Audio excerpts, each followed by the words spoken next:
This is Opes and Dreams, a podcast for alcohol-free living in Wisconsin.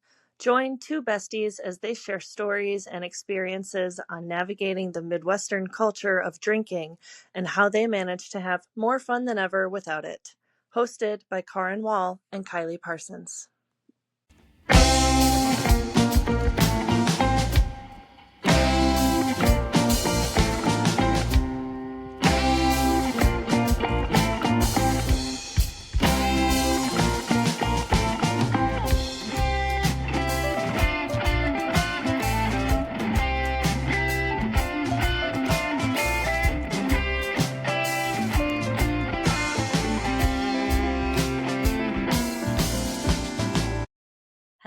Hello, everybody. Welcome. Today, we are very, very honored. Today, we are joined by Kristi Tanner, known online as Mocktail Mommy.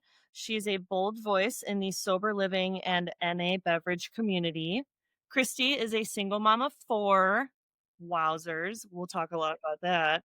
A certified recovery coach and the founder of Sober Social Shop in Middleton, Wisconsin, the first brick and mortar bottle shop dedicated entirely to non-alcoholic beer, wine, spirits, and functional drinks in the state. Her personal journey is powerful. From struggling with alcohol addiction to turning her experience into a mission, she's created an inclusive social space for people in recovery, the sober curious, or anyone looking for something different. Her story has been featured in Brava magazine on Wisconsin Life, in a Spectrum News article with our very own Karin, and most recently with MAD, Moms Against Drunk Driving. I cried a few times while I watched that video. Full disclosure, I cry all the time at everything, and that was very touching. I can't wait to talk about that also. Through Sober Social and her presence online, she is reimagining how we socialize, celebrate, and connect without relying on alcohol. She has so graciously joined us here today to share with us and you, our listeners, her story, her vision for inclusive community, and the exciting projects and events she's working on next. So, Kristi, welcome to the show. We are so glad to have you. How are you today? I'm so good. It's so good to see you guys. I wish we were cheersing in my store with our little mimosas. Yeah, we should have done that. I don't know why we didn't even think about doing it in a record. Mine is. Okay, next time. Sometimes we do it, but we never want to Right. make it too much work for anybody to do Totally. it. So sometimes it's a lot to. We used to record remotely in the past, but it just it gets to be a lot. So we'll have to do the next one the next time you're on, because I know that our listeners are going to be wanting more of you. So we're just going to get right into it. Absolutely. Let's just start from the beginning. What is your sober story, and what was the moment when you said, okay, this has got to change for me? I would say my sober story is I was probably never a normal drinker. Probably knew the first time I drank alcohol that I loved it and I needed all of it, and I never wanted just a little bit of it. But that was socially acceptable and sort of praised in college. And so I sort of got this like party girl, sign on me. And I really liked being that girl. I liked bringing the fun vibes, and you can count on me for that. What I didn't know is that I possess that within myself. It's not actually something alcohol was bringing out in me. And that was really confusing for a long time. So after I graduated college, and it was like, okay, we're not going to party every day of the week. We're only going to party sophisticatedly on the weekends, right? Well, then you add in motherhood, and that sort of changes everything. And I went from sort of socially drinking and being really connected to, work environment and working on my own stuff to I'm tied down at home with no community. I have no connections. I have no stay at home mom friends. I'm not now a part of this happy hour community. My husband's still a very much part of that community. And I'm now left with this like motherhood at home. And it felt like I should be so happy that I get to be here raising these kids, which is what I've always wanted to do. And yet there's a part of me that's feeling empty there's a part of me that's feeling isolated and disconnected and like I'm not totally sure where I fit. And when I couldn't figure out how to fill that up, I used alcohol. Alcohol became my best friend, my most reliant companion. Alcohol never had anything to say back to me I didn't want to hear. It never asked me to look in the mirror when I didn't want to. It never asked me to take accountability.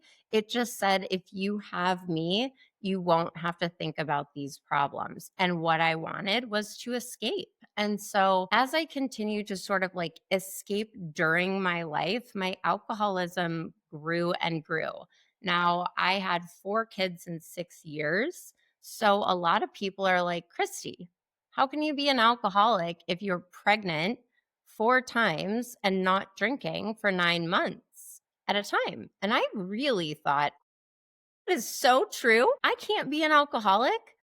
Alcoholics can't not drink for 9 months at a time.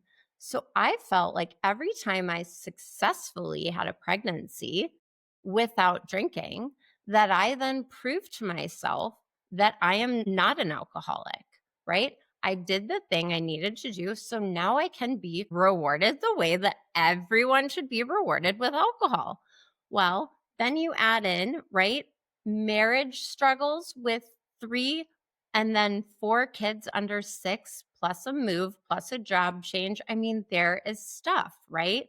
And my drinking went from I'm drinking because I'm socializing and it's fun to I'm drinking because I'm isolated and I'm lonely to I'm drinking because I don't know how to do anything else. Because at the end of my drinking, it did look like drinking in the morning. At the end of my drinking, it did look like loading up 4 kids under 6 into a car to go greet the Target openers, right? And pretend like we need to be at the store for formula.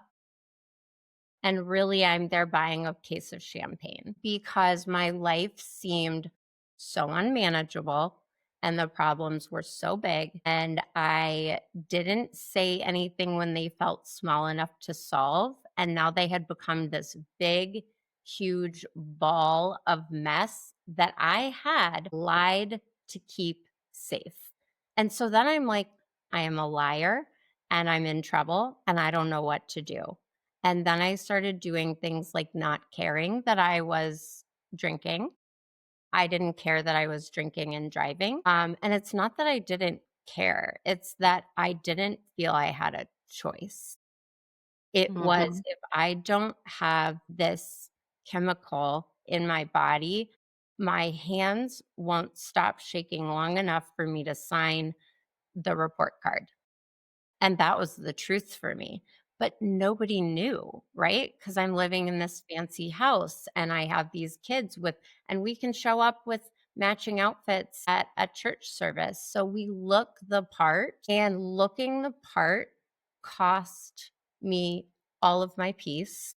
It cost me all of my peace to walk around with a mask that wasn't true, that wasn't me. And the ultimate end of it was I got not 1, but 2 DUIs in 72 hours. And as awful as that is that that happened, I know that that saved my life. And I'm so incredibly grateful that I got those DUIs, that I got in trouble, and that I got stopped because it was not a choice I could make myself.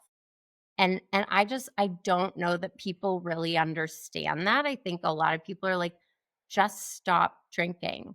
Just drink less. Don't you care about your children? I care the most in the whole world about my children. But when addiction has taken over, you have to feed your addiction before you can feed yourself or your children or anything else. And I didn't understand that that is what my life had become. I had to feed my addiction before I could take care of my family. And I couldn't do that anymore. Right. Right. And yeah, so I went to rehab for 2 months. I had sort of tried all the other ways, I tried AA and I drank in the parking lot. I went to IOP 3 days a week, and then I drank on the weekends. I signed up for an online sobriety course, and I drank through that whole thing. I did a part hospitalization program for 5 hours a day for 5 days a week. You guys, the reality was for me, if there was a way that I could sneak my way to get alcohol because I am over 21 and I have a legal ID, I would do it at any cost. And that terrified me.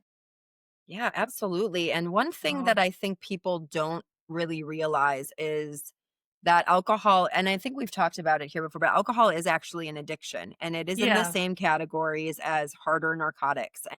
People are so quick to, if somebody has an issue with like heroin, and it's instantly like, oh, quick, we need to help this person. This person is in too deep. But yet we don't realize that alcohol is exactly the same, but it's all around us everywhere.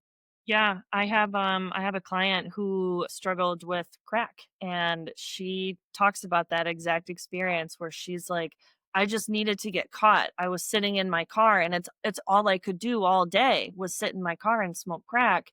I needed to get arrested, and that's the only thing that saved me. So it's very, very real, and wow, we're so grateful that you made it through that and you're on the other side. What an amazing story that you have. Yeah, absolutely. So another thing that you had mentioned was the victories and celebration of going those 9 months while you were pregnant with your kids. And I've always kind of had this philosophy when I'm helping people in early recovery and to help get sober.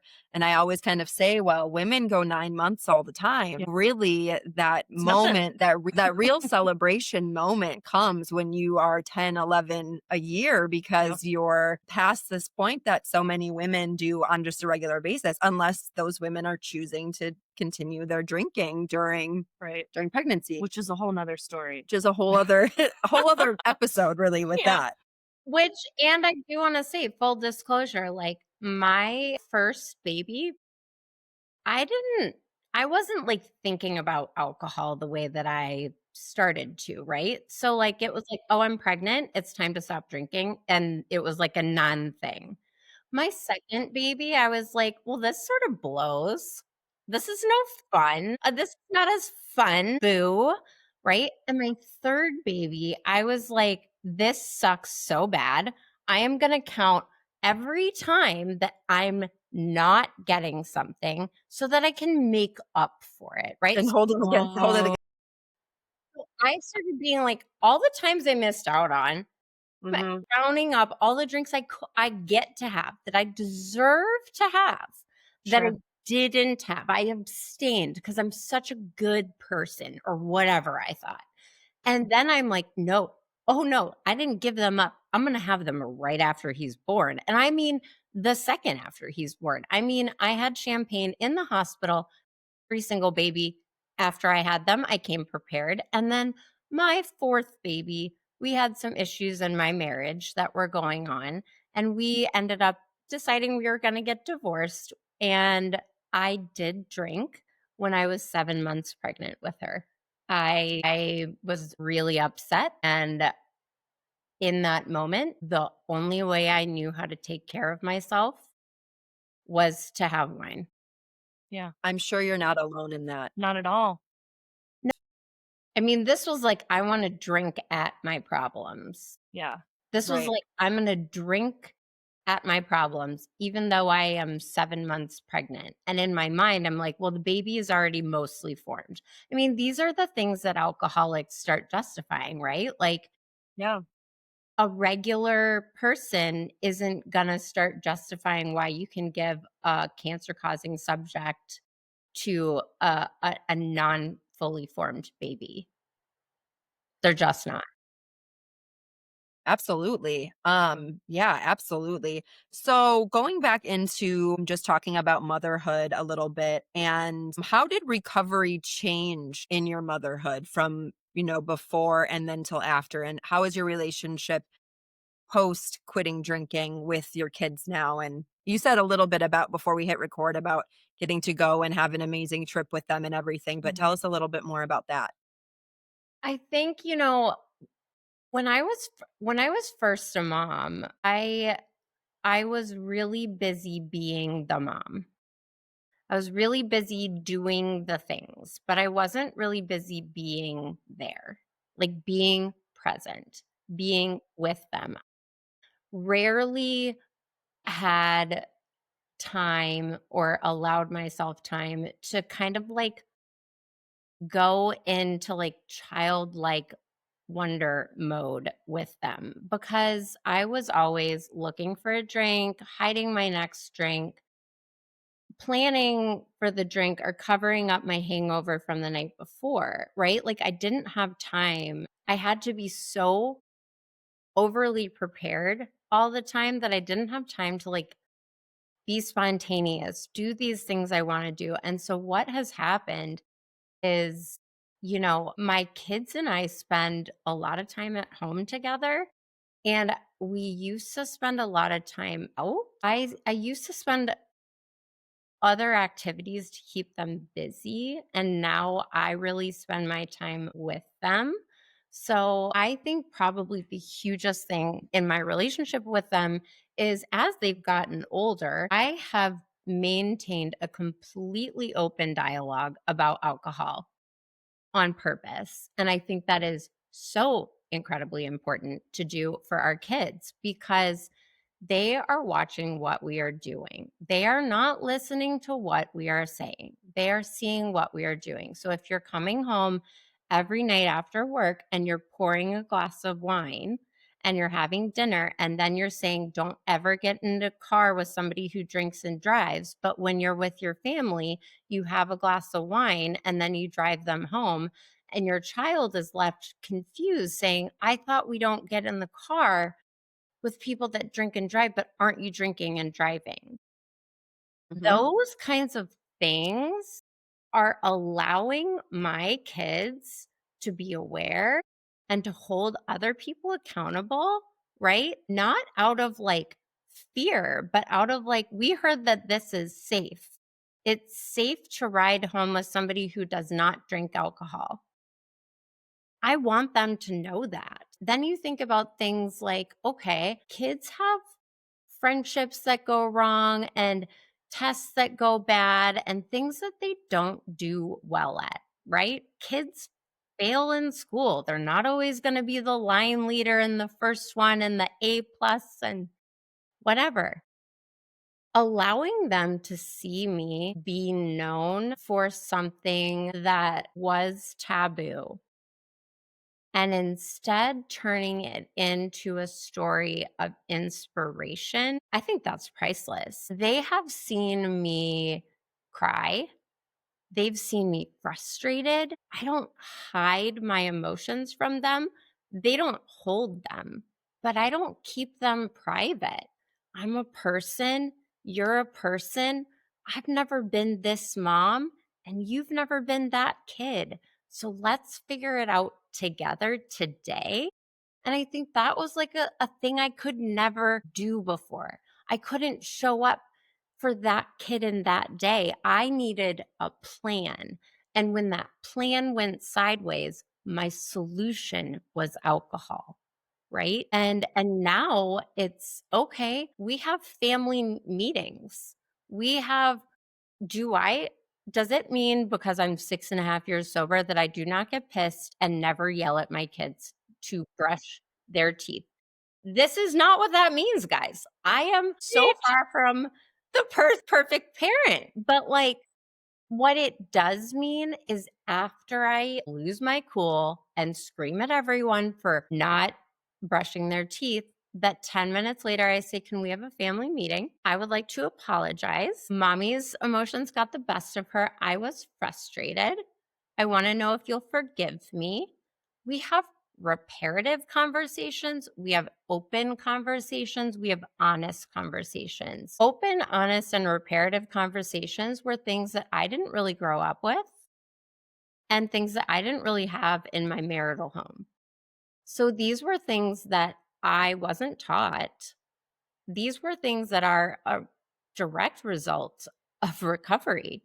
The only way for me to stay sober is to be honest, open, and willing 100% of the time and I can keep no secrets and carry no shame because secrets keep me sick. And if I'm being totally honest, I kind of like being sneaky. So don't let me.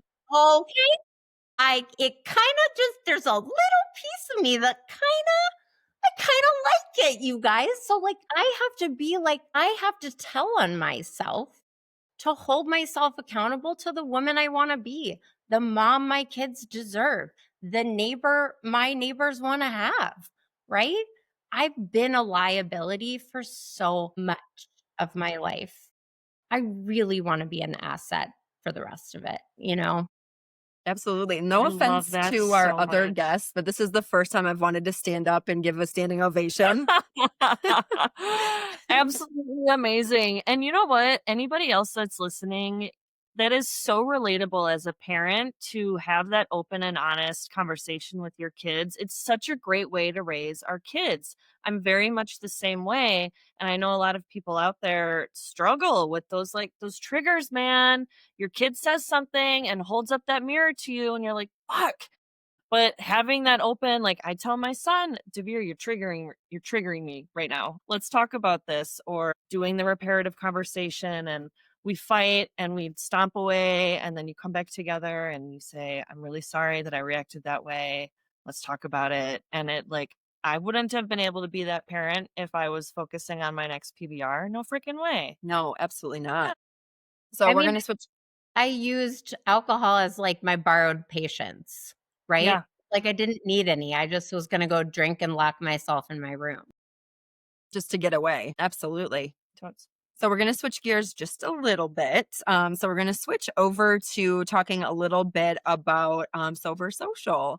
So Okay. what was the aha moment that made you go from just living alcohol free to actually building a space like Sober Social? Yeah. Okay. So I became a certified. I got sober in 2019. I became a certified recovery coach in 2023. And in 2023, that was the first year that I had my daughter in part-time school. So I wasn't a full-time stay-at-home parent, and we were still kind of coming out of the pandemic. And so I'm like, all right, like I know I want to be a part of this recovery space. How do I want to do that? I became a certified recovery coach. And while I love coaching so much, I wanted to help all the people everywhere, right? Like, I don't want you to have to get on my calendar because I only have so many hours in a day to talk to people. But if I have a space, then maybe people can come to me and I can just be there all the time, right? So I'm like, all right, I want sobriety to be looked at differently because I felt like what I looked at when I looked at sobriety was like a life of boring, somber basements and bad coffee and like no, you can't laugh and I don't know, you only wear brown. If it was gonna work for me at all. I can't, you know? I'm like, I am like cute, loud, fun, Aw. no alcohol required for this girl to have a party, right? But I'm like, where can I go? Okay, so then now they have these NA drinks. This is so cool.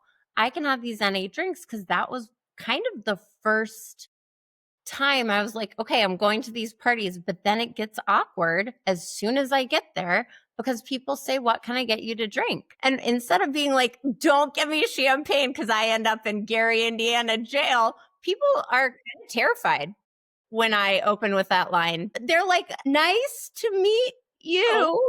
What the and I'm like, okay, or not, or maybe we'll just go with sparkling water. But I'm like, okay, wouldn't it be cool if I can bring my own drinks? Perfect. I'm going to bring my own drinks. I don't care. I'm weird. I'll bring my own drinks. Where can I get these drinks? You can get them all online. I'm sorry, Mhm. what?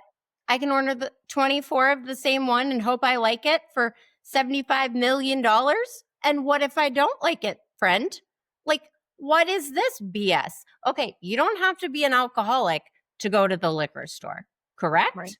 There's Right. a whole lot of people out there who claim non-alcoholic that shop at the liquor store, which would also mean you don't have to be sober to come to a sober store. You could just be a human who likes beverages with their life, and you could come to my store. And I'm like, okay, so what is it, right? But what is it? It's like, we need a space for connection. We need something that makes it public, because there's nothing anonymous about me. And I don't want sobriety to be a hush hush taboo. You had to do this change. No, no, no, no. You're also wrong. We have seen the light. We have seen the light, and we have been invited to have a real life connected experience on this planet. And we just want to offer that that is available to everyone. It is totally free. It is available to everyone. And it is not some like consequence that you have to deal with for the rest of your life. This is an invitation to upgrade how you live, how you feel, and who you surround yourself with. And I needed drinks, and I needed people, and I needed a space. And so I'm like, I'm going to open a store in the #1 drinking state in America. Sure am. Do I have business experience? No. Do I have funding? No. Do I have childcare? That would also be a no. Did any of this stop me? No. Am I crazy? Perhaps. Was it worth it? Yes. I love that. I needed to hear that today so bad. I hope, that's exactly right. I just got chills thinking about that, because that's one thing in sobriety that we don't have to like take all of this time and like do this planning because we're not having alcohol in our way. We just like have nothing but time. And I don't know if you're anything like me, where like my brain is going 900% of the time. My human design is a manifesting generator. So I'm like meant. Oh yeah. So I'm meant to be doing 900, things at the exact same time. And that's the only way that I can survive. So I love that. I love that so much. I really needed to hear that, because I have all of these things in my brain, but I'm just needing to get them out of my brain and into real life. Oh God. Oh God. Ringing. I don't know how to make the ringing stop. It's a kind okay, sorry. I don't know who's calling me, but it'll stop in 1 second. Klein. Sorry. Yeah, we're good. No, that's okay. No worries. Just a little we just take a little dance break, and that's perfect because I got to take a peek at my next question. We're good with it. It all works out. So you've built this fun and supportive online community as well as Mocktail Mommy. So how do you keep that balance between being real, running a business, and showing up for people who follow your story, which goes right into the manifesting generator, how our brains are like, what does that look like for you? Chaos. It looks like chaos. I got diagnosed with ADHD this year. Who knew? Except for it makes all the sense in the whole wide world. I've got it too. Man, who knew? I'm like, I keep finding my keys in my refrigerator, and I have my finances. They are right next to my color-coded shoe closet. The people are like, what the hell? I mean, I would say I have an area of growth for running a business. The consistency required for having a brick and mortar is kicking my little tiny ass, like so good. And every time I'm in my store and have a conversation with somebody, I get a new idea and I start it. So it's like, ooh, do you know what else we should do? We should have Sober Sunday meetups once a month on Sundays. Yes, let's definitely start doing that. Perfect. Okay, we'll do that. Also, we need an online women's sober support community just for women, right? So I started that. It's called No Shame Society. It's $30 a month for 40 meetings a month, and it's just women, right? And then I'm like, more about it. Right? And then I'm like, also, I love traveling. And this was a huge concern of mine. I was really worried I would never travel again because drinking and traveling went hand in hand. The airport was like the best bar. I had no eyeballs that knew me. I felt like when I was in the sky, I'm not in a zip code. I can't get in trouble for drinking too much. Like I just felt free to drink how I wanted, which was terrifying. And the fact that I never ended up, taken away from Jamaica somewhere is kind of a miracle. And I thought, oh God, I'm never going to want to travel again because I don't know how to go to the beach without 17 margaritas. And so the first time I got on an airplane, I was freaking out, right? It's like, how do you even get through the airport without going to the airport bar? How do you say no to the drinks in first class? Like, you know what I mean? It's just like, how do you do it? Um, it's like, oh my God. But it's like, okay, I did it. Okay, I did it. All right. But now I got to this place and it's like, what did I used to do? I used to just bar hop. What do you do if you travel without drinking? It is so crazy, you guys. You see actually what's there. Like, I take yoga classes. I go to AA meetings all over the world. I do like random tours of like museums and learn random stuff. And, you know, it's amazing. But I was like, oh no, I'm never going to do this again. And if I do, what girls' trip is ever going to want to go for a sober one? How is that ever going to get sold? In my dreams, I'm a part of 40. There's 40 of us. There's a whole 40 of us, right? I'm part of a big group and we all just love getting together, but there's no wine. I needed to make that a reality, right? So I threw together my very first retreat and we did our first Wild and Well retreat. So it was 10 women from all over the world, country, that are sober. And we got together, and it's not about how to be sober, it's how to vacation sober. It is, what are we doing? We're getting up for the 6 a.m. hike. We are doing a wine tour. We're doing a mocktail demonstration next to the pool, going to the bar, and we already have a set up with the bartender that we have a non-alcoholic mimosa mojito thing ready for us to do. Like, you go, you show up to the whole wide world exactly how you are, but you do it prepared.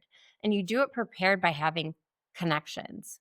And connections is the key to all of this, right? My manifesting generator, my mocktail mommy piece was like, I didn't have a community to hold me accountable when I was 2 months sober and it was the pandemic and I was getting divorced and I had no friends because they were all like, this woman is terrifying. She just moved here and got 2 DUIs and nobody knows what to do. And I'm like, I need somebody to hold me accountable. The whole wide world's going to have to do that job for me.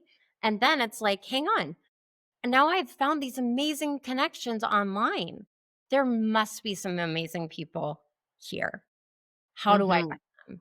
Where are they? And how do we get connected? Because once we get connected, then it's this, right? Then it's not me growing a sober community.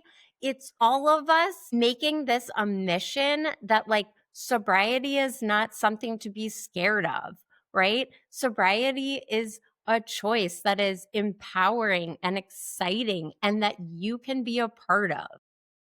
Yeah, we're more fun. Anyway, I could listen to you talk. Like, Kristi, if you have like the Kool-Aid we can drink at any point, I'm in. Let's do it. So you're talking about a retreat. When is the next one? The next retreat is going to be the last weekend in April.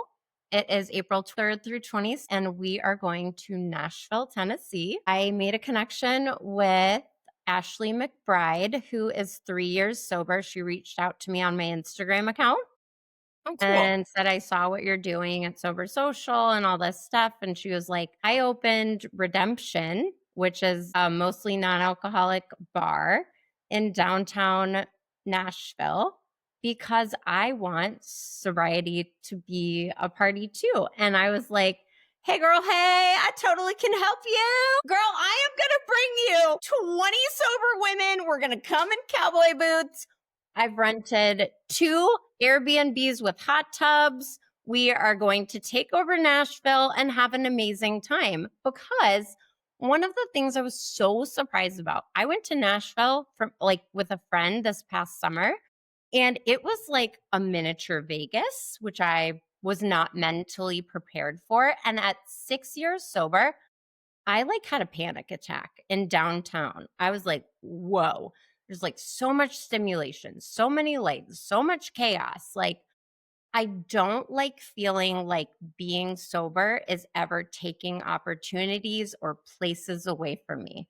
And so instead of being like, here's another place that I can't go because it doesn't feel, no, no, no, I'm shifting that.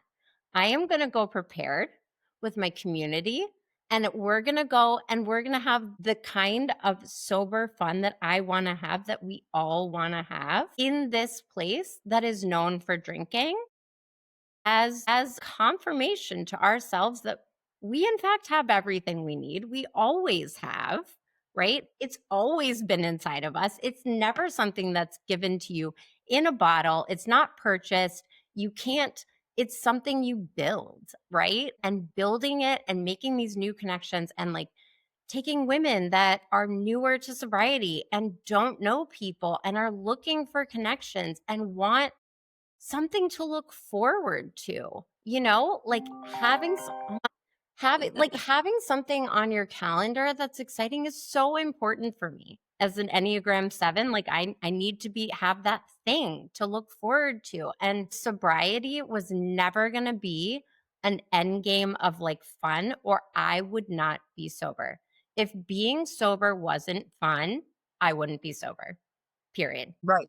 I totally understand that. It's so important. Like now that I'm 6 years, almost 6 years in, just now starting to create community and be around more people that are sober, and like just realizing like all of the things there are to do and creating things to do.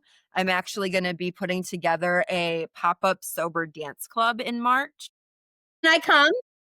Yeah, of course you can. Yeah, absolutely. It's going to be a profit center that I work for. So I've been putting together the playlist and all that kind of stuff. So I'm in the beginning stages, but you're definitely invited. You Absolutely. guys, my sober dance moves, they are so terrible, and I am so proud of them.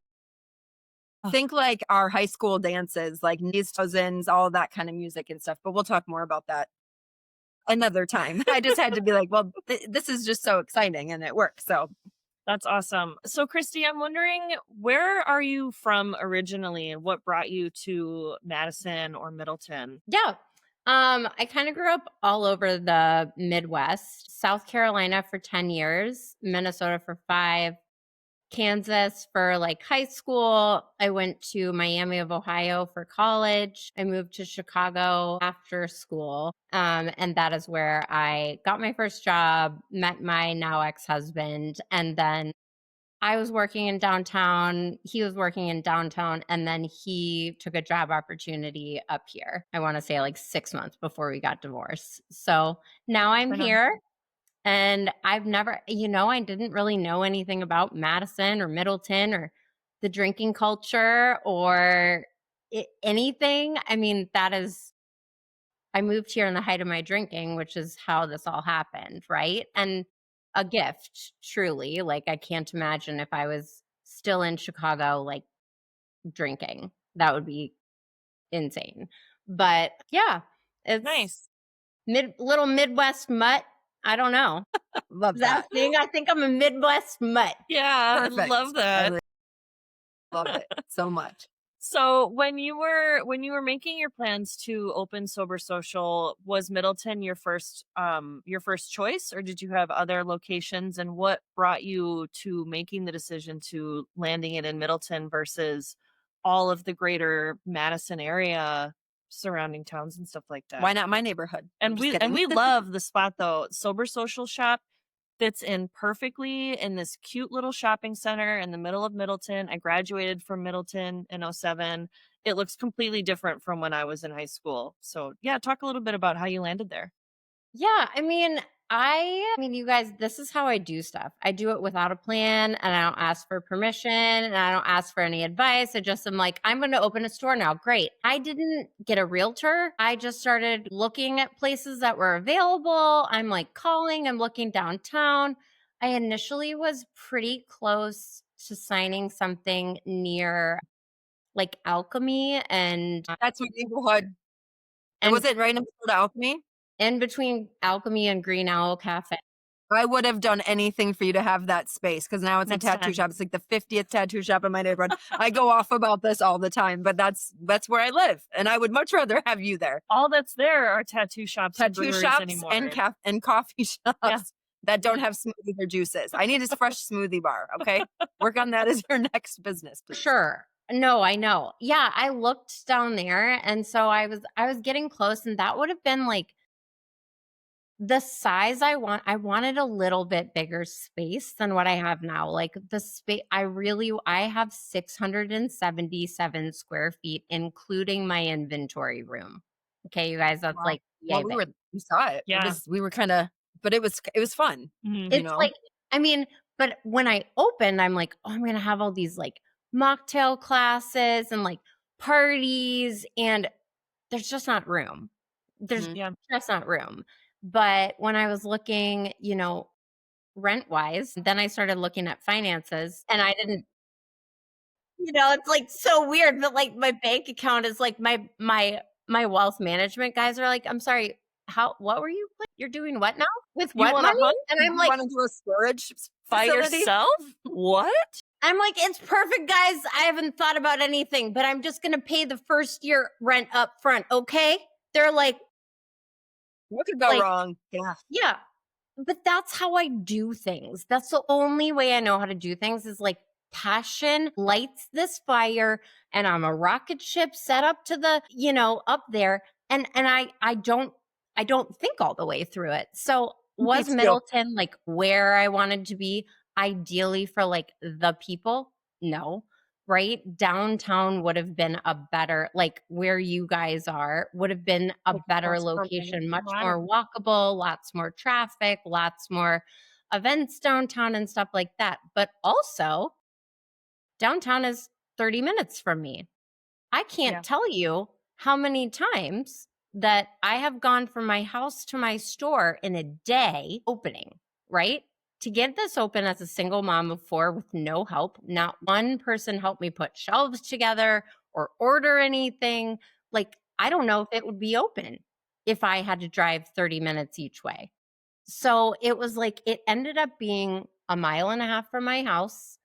I knew a lot of the local business owners, which made me feel supported just a little bit in a way that like I knew people in the community and they knew me. And that felt really good. The reality is the rent is extremely high in downtown Middleton. Yeah, for Extremely sure. I high. mean, you can tell just by what's around there and the caliber of shops that are in that area, which is nice though, because I view your shop as like an upscale kind of like beverage boutique.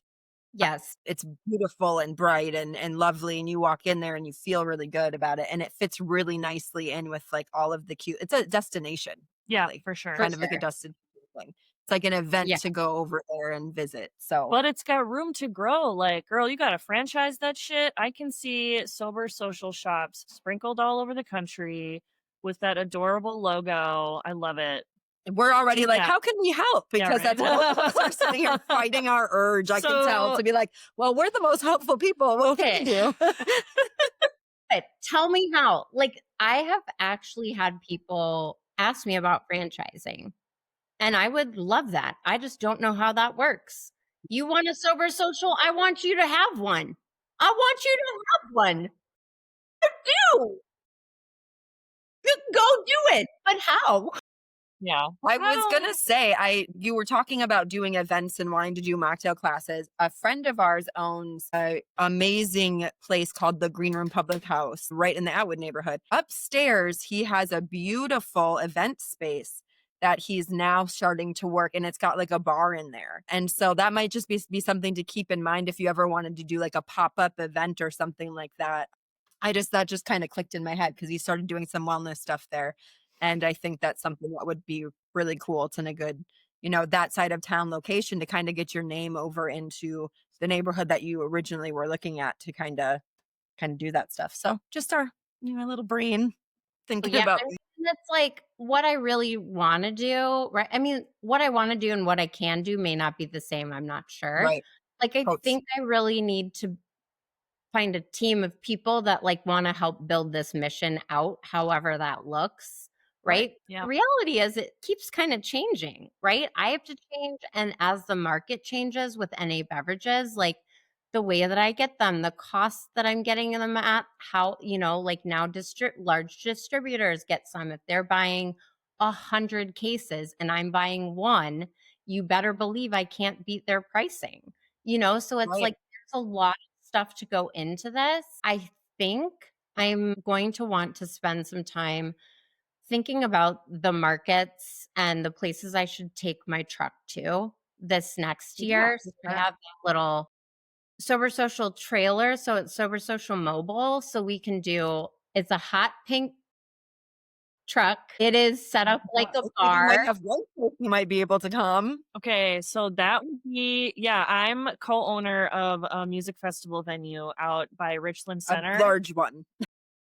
It's like we use about 80 to 100 acres out of the little over 300 that are on the parcel of land. But we throw camping music festivals, and having like a hot pink sober truck out there with mocktails would be awesome. We should talk about that. Well, you guys should talk. I don't know. We'll have to have some those, other conversations with our vending guy. See if we can make some work. It's super awesome. Yeah, that would be that would be amazing. Yes. We also do.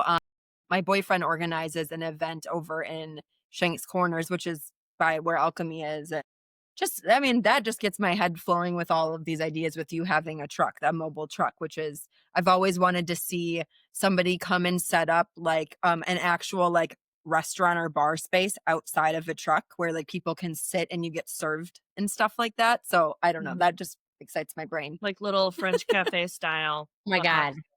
Yeah, cute. I love it. I love it. I love the idea. I love that you have that. That's really, really amazing. And I also, I help organize Fête de Marquette in Madison. So that would be something that we could, talk to my boss about. There's all kinds of the ideas wheels are spinning. Here. Like you said, the connections and all of the things. The little hamster is going nuts. Mine goes nuts. Well, it's like, people are like, sorry, what did you do? And I'm like, I bought a horse trailer. They're like, do you have a horse? I'm like, sure don't. Nope. They're like, what are you doing with that? I'm like, it's going to be a mobile mocktail truck. And they were like, and when are you going to do something with this? I'm like, someday. So like, it sat in my driveway for 9 months, ready to go. And I did 2 events with it. And I ran out of time this year to get it figured out. Okay. That's just the truth. But that's how it goes. Next year, I've already talked to like Taste of Madison. They would like me to be there. You gotta. I would like to be there because when I went to Taste of Madison, I was really bummed out that they ran out of NA beer and that I couldn't find a regular water. And that was the only 2 options. Yeah, right? I'd like to see you everywhere. Let's get everywhere. Yeah, everywhere. Let's go, people. It's almost 2026. Get your creative mocktails out there. Like, I love Diet Coke, but I'm sick of drinking Diet Coke. Yeah, I get so annoyed with, that's also, same thing with like. I'm not sick of Diet Coke. I like, if I go into a bar and I'm like, you can't come up with a mocktail menu that's not fruit juices. Yeah. Like, I don't want sugar. I don't want sugar. I want like the really good, like I love that brand, and I don't know if we can't say brand, but we're doing it. The Aplos, I think you have, and I think it is the best. That Ume Spritz is the best thing I've ever had in my life. But I want to see that everywhere, like I see Coors Light. Like that's the world I want to live in, where I can go in and it's like, beer drinkers and alcohol drinkers can walk into any place and they always just know and can expect that they can order a Jim Beam, and Coke. Right. But like, I have no idea if I'm going to be able to walk into a place and just have a soda water, a Pepsi, or, a regular water. Yeah. Because there's nothing at all. And it's like just, the non-alcoholic stuff hasn't caught up to even like the gluten-free world yet. Totally. If you have celiac, you can now walk into a restaurant knowing you're likely going to have an option that's decent. So we've got some catching up to do. We're getting there. Yep. We're getting there. Yeah, but I can feel it. Need some help. This is us nurturing it right now. We are. It's our little baby. Let's nurture together. I'm more like, you're going to do it or I'm going to get really mad at you. And I'm like, just gently. No, I think we should show up in like hot pink, like cheerleading outfits with the sober That's how I like to get attention. Like, I almost wore a hot pink shirt for you today. I almost did it because I am a beige girl, and she's colorful. I'm the beige potato of the two of us. But I almost wore hot pink for you today because I'm really liking hot pink lately. It's just really, I'm vibing with it. I might put it into my brand colors, just a little hint of it when I get all my stuff rolling, but you might have a little influence in that, just like seeing the pink. And I love the embracing. I don't know if you can see a theme going here in my office. I always admire a woman that is not afraid to be bold, and I can't do it, but I admire those that can. I dress like I'm like, people are always like, "Oh, where are you going?" And I'm like, the grocery store. Right. And I'm like, dude, I got up today. I got out of the house. Dude, I did not get out of the house to look shitty. I got out of the house to look cute. There you go. Then you do a great job at it. Yes, you will. Well, thank you so, so much for taking the time to sit and have a chat with us. It's been, I think, one of my favorites ever. I don't think I've laughed this much. Yeah. I wanted to give him a standing ovation. And I'm so excited that we were able to kind of sit and get to know you a little bit more. And obviously we'll stay connected. And I'm sure that there's going to be a bright future for all of us together. So thank you so much. Wait, I'm going to come to your dance party. And you are. I'll tell you, I kind of might want to talk to you about it because we're going to do a mocktail bar. So that might be something we can work on together. Can I get a collab? I didn't know where she was going with that. I was like, a collace? Yeah, when you quit drinking, you have to start using collace also as a thing. That's how we roll here. So thank you so much. You can stay on the line. We're going to hit the stop record button, but thank you everybody for listening and tuning in. Thank you. And we will make sure that we put all of the information for all of the stuff that we talked about. So you can find Kristi on the World Wide Web and anywhere that you want to find her. So thank you all so much for listening. Bye. Hopes and Dreams podcast is recorded, edited, and produced by Karin Wall and Kylie Parsons. Music provided by the People Brothers Band. Donate to Hopes and Dreams at www.buymeacoffee.com/Hopes and Dreams podcast.